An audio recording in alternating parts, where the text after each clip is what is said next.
ये फ़िल्म एक बच्चे की और एक बकरे के बच्चे की ऐसी कहानी है। ये उनके प्यार की कहानी है।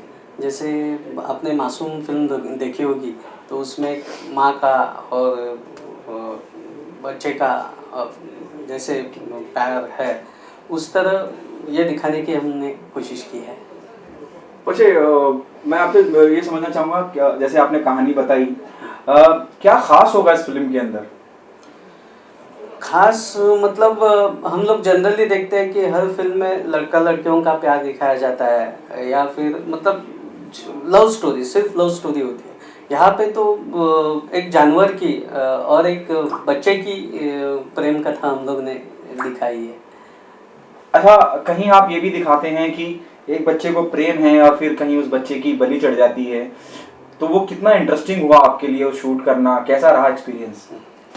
एक्चुअली शूट करते वक्त सब लोगों के आंखों में पानी आ रहा था, क्योंकि उस बच्चे में और उस बकरे के बच्चे में एक भाईचारा हो गया था। एक दूसरे के वो भाई बन चुके थे और इतना होने के बाद वो जब वो बच्चे के सामने वो बकरे को काटा जाता है, तो जो उसकी हालत होती है, एक्चुअली सीन देखकर ही आजू बाजू के लोगों के आंखों में पानी आ गया था।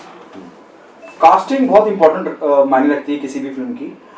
इस पूरी स्टार कास्ट को आपने कैसे आप लेके आए? क्या पीटर के लिए जो पीटर तो हालांकि उस बकरे का नाम है, लेकिन जो जिस बच्चे ने जो किरदार निभाया है या बाकी के लोग हैं, उनको आपने कैसे चुना कि मुझे इस किरदार के लिए ये शख्स चाहिए? एक्चुअली जो फ़िल्म में कॉन्सेप्ट है कि बकरे की बलि देना, ये देना, तो जहाँ मैंने शूट किया, उस एरिया में, उस एरिया के आजू-बाजू के एरिया में ये ज़्यादातर चलता है। तो मुझे वो फ़िल्म में ना कोई स्टार कास्ट नहीं चाहिए था, क्योंकि जो कैरेक्टर्स है, वो उस कैरेक्टर के नाम से फ़िल्म रिलीज़ होने के बाद जाना चाहिए, ये मेरा मोटिव था। तो मुझे उसमें वो ऑथेंटिक वो करने के लिए या फिर वो आर्ट फ़ील देने के लिए मुझे वही की सब कास्टिंग चाहिए थी, वही की लैंग्वेज चाहिए थी, ताकि फ़िल्म एकदम ऑथेंटिक लगे। तो मैंने वहाँ पे ऑडिशन किए, सब आर्टिस्ट आजू-बाजू के 4-5 गाँव से आए थे। 100-150 लोगों का ऑडिशन हुआ और उसमें से ये कास्टिंग हुआ। आप कैसा रहा आपका पहला दिन? जब मैं बच्चे की बात करता हूँ, क्योंकि पूरी कहानी बच्चे के इर्द गिर्द घूमती है, चलती है। आ, जब पहला शॉट या पहला सीन पिक्चराइज करा गया, क्या वो कंफर्टेबल थे डायलॉग डिलीवरी करने में, क्योंकि बहुत सेंसिटिव किरदार निभाना था उस बच्चे को? एक्चुअली बच्चे का मैंने ना शूटिंग के एक 4-5 दिन पहले कुछ ट्रेनिंग लिया था कि कैसे तुम्हें कैमरा फेस करना है, कैसे तुम्हें लुक देना है, और दूसरी बात तो मैंने उस बकरे के पिल्ले को उसके साथ शूटिंग के पहले ही 4-5 दिन रखा था, क्योंकि दोनों में एक अटैचमेंट हो जाए, वो एक दूसरे को दोनों की आदत हो जाए। तो फिर ये सब किया, इसके लिए मुझे इतना तकलीफ़ नहीं हुआ। पहले दिन मुझे जैसे चाहिए था वैसे सीन मुझे मिल गया। फिल्म थिएटर में रिलीज हो रही है, ये कितनी अच्छी बात मानते हैं और हमेशा से थिएटर में रिलीज करना चाहते थे फिल्म को? थिएटर में रिलीज एक्चुअली हर डायरेक्टर का, प्रोड्यूसर का ये ख्वाब रहता है कि उसकी film all over Maharashtra, Marathi में ऑल ओवर महाराष्ट्र रिलीज़ हो और सब लोग उसको देखें। तो मुझे बहुत ही अच्छा लग रहा है कि फ़िल्म थिएटर में रिलीज़ हो रही है, और उस पे एक ये चीज़ है कि अभी थिएटर खुले हुए हैं। लॉकडाउन की वजह से सब थिएटर्स बंद थे, और ये मराठी पहली फ़िल्म है जो इस साल थिएटर में रिलीज़ हो रही है।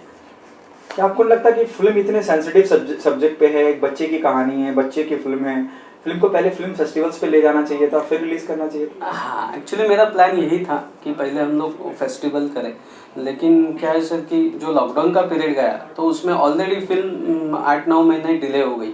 तो फिर अभी मैंने ये सोचा है कि रिलीज़ के साथ साथ हम लोग फेस्टिवल करें। तो अभी साइड बाय साइड मेरे फेस्टिवल में भी एंट्री जा रही है। क्या कहना चाहेंगे ऑडियंस से, क्यों वो आए और फिल्म का हिस्सा बने? एक्चुअली मराठी ऑडियंस मतलब बड़ी स्टार कास्ट या बड़ी मेकिंग कॉस्ट ये नहीं देखते, वो सब्जेक्ट देखते हैं। और मुझे मेरे सब्जेक्ट पे इतना भरोसा है कि एक बार अपने महाराष्ट्रियन ऑडियंस आके सब्जेक्ट देखेंगे और तो मुझे यकीन है कि माउथ पब्लिसिटी से ही और ऑडियंस फिल्म खींच सकती है। और सिर्फ मैं महाराष्ट्रियन ऑडियंस की नहीं बात करूँगा, क्योंकि मैंने ये जो प्रथा है वो हर धर्म में हर रिलीजन में चलती है।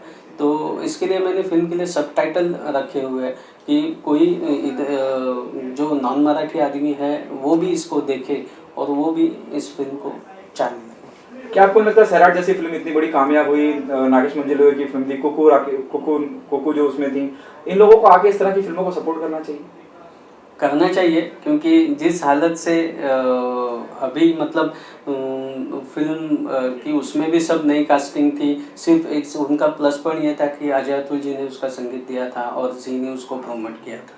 तो बेसिकली क्या होता है कि मेरा चैनलों से भी ये कहना है कि अभी न्यू स्टारकास्ट है फिल्म में और हम लोग उनको कहने जाएंगे कि आप आपके शो में इसका प्रमोशन करो, तो उनकी तरफ से उतना पॉजिटिवली रिस्पांस नहीं आता है जो आना चाहिए।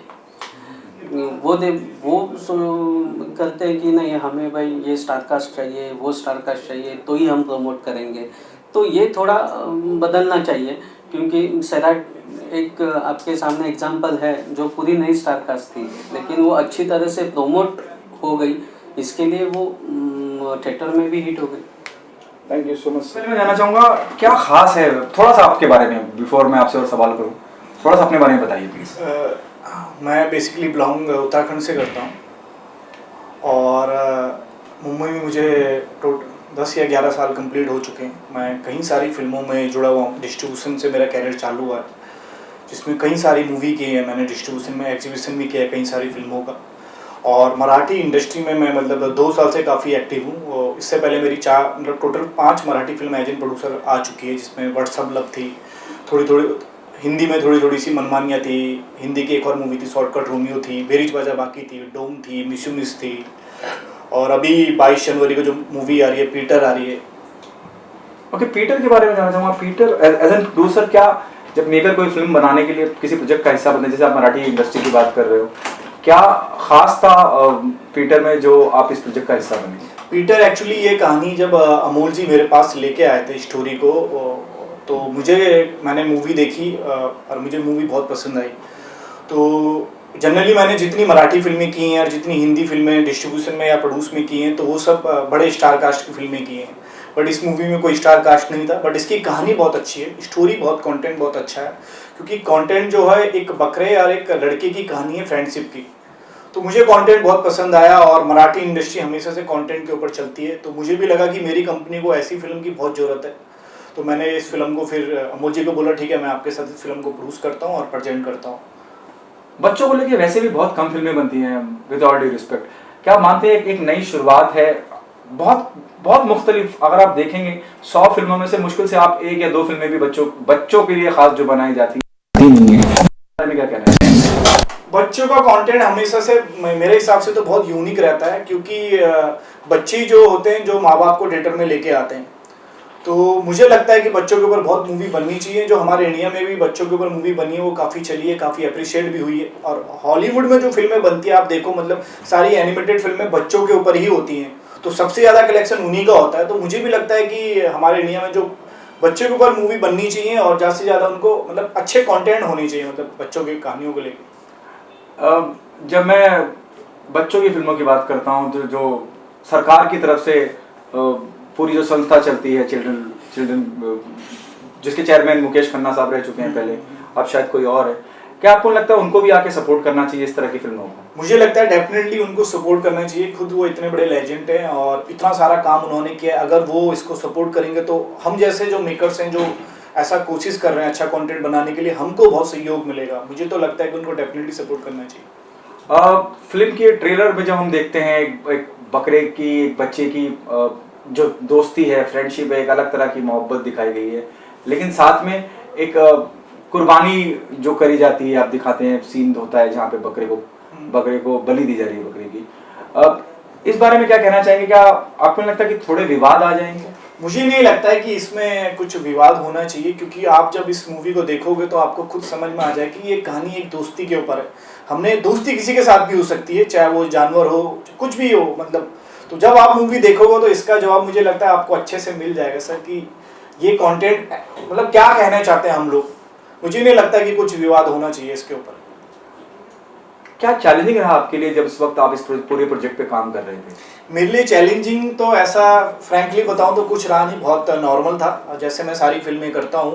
क्योंकि इसके जो डायरेक्टर हैं अमूल जी बहुत सिंपल इंसान है, उनके साथ काम करके बहुत इजी गोइंग है, मतलब कोई डिफ़िकल्टी नहीं होती। जैसे बहुत सारी फिल्मों में मैं जब मेकरों के साथ काम करता हूँ तो सबके अपने अपने बहुत सारे ओपिनियन होते हैं। तो हम दोनों ने बैठ के पहले से ही प्लानिंग किया था कि हम लोग इस मूवी को इस तरह से प्लानिंग करेंगे, ऐसे ऐसे करके मार्केट में इस मूवी को लाएंगे। और बस थोड़ा बहुत हुआ था कि अभी राइट नाउ जो टाइम चल रहा है, कोरोना का टाइम चल रहा है, सिनेमा हॉल इतने नहीं ओपन हुए हैं। बट मुझे उम्मीद है कि हमारी फिल्म से लोग उसको देखें, लोग जाएं, और सिनेमा वालों को भी इससे मतलब उनका भी सपोर्ट, हमें उनका सपोर्ट करना चाहिए। मेरा कहने का मतलब है कि आज उनको हमारे मेकरों को ये सपोर्ट की बहुत ज़्यादा जरूरत भी है। मैं आमिर खान साहब की बात करूं या मैं और शबाना जी की बात करूं, मैं नंदिता दास की बात करूं, ये सब वो लोग हैं जो हमेशा से बच्चों को लेके फिल्मों की बड़ी हौसला अफजाई करते हैं। क्या आपको लगता नहीं है कि उनके लिए खास स्क्रीनिंग रखना चाहिए कि आए आप देखें और इस फिल्म मैं तो डेफिनेटली चाहूँगा कि वो लोग, अगर हम लोग बिल्कुल कोशिश करेंगे, उनको अप्रोच भी करेंगे, और वो लोग आते हैं तो हमारे लिए बहुत बड़ी बात है। बट आप किस तरह से अप्रोच की जाए, कैसे वो आए, उसके ऊपर अभी वर्कआउट हम लोग कर रहे हैं। अच्छा, फिल्म थिएटर में रिलीज कर रहे हैं, इसकी कोई खास वजह? उसका खास वजह क्या है कि मेरी जो लाइफ है पूरी एग्जीबिशन से ही शुरुआत हुई है, डिस्ट्रीब्यूशन से शुरुआत हुई है। मैंने बहुत नज़दीकी से सिनेमा घरों को देखा है। तो as an producer, as an distributor, मेरी यही कोशिश थी कि मैं इस फिल्म को पहले सिनेमा में लाऊं और उसके बाद किसी OTT प्लेटफॉर्म में सैटेलाइट के साथ वर्कआउट करूं। तो एज एन मतलब cinema, as an exhibitor, distributor, मैं चाहता था कि फिल्म सिनेमा में ही पहले आए। क्या कहना चाहेंगे ऑडियंस से, क्यों वो आए और इस फिल्म का हिस्सा बने? मैं चाहता हूं कि लोग 22 जनवरी 2021 को सिनेमा घर में आए। वो इसलिए आए कि आप जब मूवी देखोगे तो कहीं ना कहीं ये मूवी आपको अपने से कनेक्ट करेगी, क्योंकि फ्रेंडशिप के ऊपर एक लड़के की, एक 10 साल के लड़के की कहानी है, जो किस तरह से उसकी लाइफ में एक बकरे की एंट्री होती है और कैसे कैसे उसकी लाइफ में मोड़ आता है। तो आप डेफिनेटली, मतलब मैं चाहूँगा कि लोग आएँ और इस मूवी को देखें। और मुझे लगता है कि जब वो थिएटर में आएंगे इस टाइम पे, अगर वो देखेंगे तो उनको जो भी वो थिएटर का टिकट का जो प्राइस होता है वो पैसा वसूल तो उनका हो जाएगा, इतना मुझे मालूम है। Thank you so much. Thank you sir.